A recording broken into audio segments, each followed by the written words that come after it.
గణేష్ శోభయాత్ర సాఫీగా జరగడానికి ఆయా విభాగాలతో సమన్వయం చేసుకుంటున్నామని traffic joint CP Joel Davis తెలిపారు. 3000 మంది ట్రాఫిక్ సిబ్బందితో భద్రతా ఏర్పాట్లు చేశామన్నారు. వినాయక విగ్రహాలు వచ్చే మార్గాల్లో ట్రాఫిక్ ఆంక్షలు విధించినట్లు తెలిపారు. ఆంక్షల నేపథ్యంలో వాహనదారులు ప్రత్యామ్నాయ మార్గాలు చూసుకోవాలంటున్న traffic joint CP Joel Davis తో మా ప్రతినిధి Seshi face to face. Vinayaka విగ్రహాల నిమజ్జనానికి సర్వం సిద్ధమైంది. 11 రోజుల పాటు పూజలు అందుకునే గణనాథుడు రేపు నిమజ్జనానికి తరలిపోతూ ఉన్నాడు. హైదరాబాద్ ట్రాఫిక్ విభాగం నుంచి నిమజ్జనానికి ఏ విధమైన ఏర్పాట్లు చేశారన్న అంశాల గురించి మనతో మాట్లాడడానికి joint CP traffic Joel Davis ఉన్నారు. ఆయనతో మాట్లాడదాం. సార్ చెప్పండి సార్, ఇది ఛాలెంజింగ్ డ్యూటీ అంటూ చెప్పుకోవచ్చు మీకు. అసలు ఈ ట్రాఫిక్ సంబంధించి నిమజ్జనానికి ఎలాంటి ఏర్పాట్లు చేశారు? మనకి మీరు అన్నట్టు గణేష్ ఇమోషన్ అన్నది హైదరాబాద్ ట్రాఫిక్ పోలీస్ వింగ్కి చాలా ఛాలెంజింగ్. దాదాపు 1 మంత్ ఈ డ్యూటీస్లో ఉంటాము.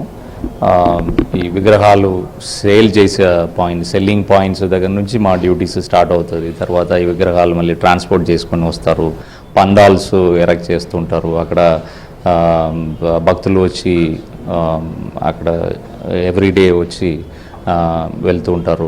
దెన్ అన్నదాన కార్యక్రమాలు జరుగుతూ ఉంటుంది. అక్కడ కల్చరల్ స్టేజెస్ వేస్తూ ఉంటారు. ఇవన్నీ ట్రాఫిక్ ఒక రకంగా అంతరాయం కలిగించడానికి అవకాశం ఉన్నది. కాబట్టి మేము ముందు నుంచే ప్రణాళికలు తయారు చేసుకొని 1 మంత్ దీనిలోనే చాలా ఇంపార్టెంట్ డ్యూటీగా ఉంటాము. 9 days ఇమోషన్ కూడా చాలా పీస్ఫుల్గా అయిపోయింది. ఇంకా మనకి ఈరోజు నిమజ్జనం ఉంది, రేపు బడా గణేష్ నిమజ్జనం అండ్ మెయిన్ ఇమోషన్ ఉన్నాయి. ఏ ప్రాంతాల్లో ట్రాఫిక్ డైవర్షన్స్ ఉండబోతున్నాయి, ట్రాఫిక్ ఆంక్షలు ఎక్కడెక్కడ ఉంటున్నాయి, వాహనదారులకు మీరు ఏం చెప్తారు? ఇప్పుడు బడా గణేష్ ఇమోషన్ అయితే మార్నింగ్ 6 o'clockకి స్టార్ట్ అవుతుంది. అది ఖైరతాబాద్ నుంచి స్టార్ట్ చేసి రాజ్దూత్ హోటల్లో, ఇక్బాల్ మినార్, తెలుగు తల్లి అండ్ ఎన్టీఆర్ మార్గులు నిమజ్జనం అవుతుంది. ఆ ఏరియాలో జనరల్ ట్రాఫిక్ని అలౌ చేయము. మెయిన్ ప్రొసెషన్ అయితే మనకి దాదాపు ఎంబీఎన్ఆర్ క్రాస్ రోడ్ దగ్గర నుంచి స్టార్ట్ చేసి చార్మినార్ వైపు నుంచి ట్యాంక్ బండ్ వరకు మెయిన్ ప్రొసెషన్ ఉంది. అలాగే 24 ట్రిబ్యూటరీ ప్రొసెషన్ ఉన్నాయి.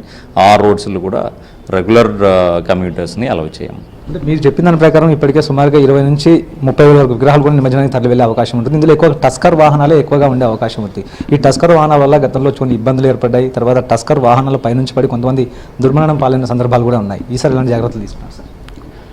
మనకి పెద్ద విగ్రహాలు మోస్ట్లీ టస్కర్తోనే వస్తూ ఉంటుంది. దానిలో ట్రాఫిక్ పరంగా మీరు చూస్తే చిన్న చిన్న గల్లీలు ఇది మూమెంట్ చాలా ఇబ్బంది అవుతుంది. కాబట్టి ముందు నుంచే పండాల ఆర్గనైజర్స్కి ఆ గల్లీలు మీరు అనుకూలంగా తీసుకొచ్చే విధంగా వెహికల్స్ ఎంగేజ్ చేసుకోవాలని చెప్పి వాళ్ళకి సూచనలు చేస్తూ ఉన్నాము.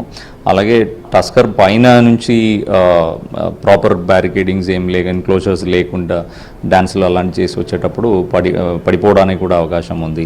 టస్కర్ మధ్యలో చిన్న వెహికల్స్ వస్తే అక్కడ కూడా యాక్సిడెంట్ జరగడానికి అవకాశం ఉంది. అలాంటివన్నీ సూచనలు ఇచ్చేసి మేము డైవర్షన్స్ ప్లాన్లో దాన్ని ఇంక్లూడ్ చేసి మధ్యలో ఏమీ రాకుండా చూసుకుంటా ఉన్నాము. కంటింజెన్సీ ఏమైనా వస్తే దాన్ని రియాక్ట్ అవ్వడానికి కూడా మెడికల్ బృందం తయారుగా ఉంటుంది. అలాగే ఎమర్జెన్సీ వెహికల్స్ మూవ్మెంట్ కూడా మేము ప్రణాళిక తయారు చేసి సిద్ధంగా పెట్టాం.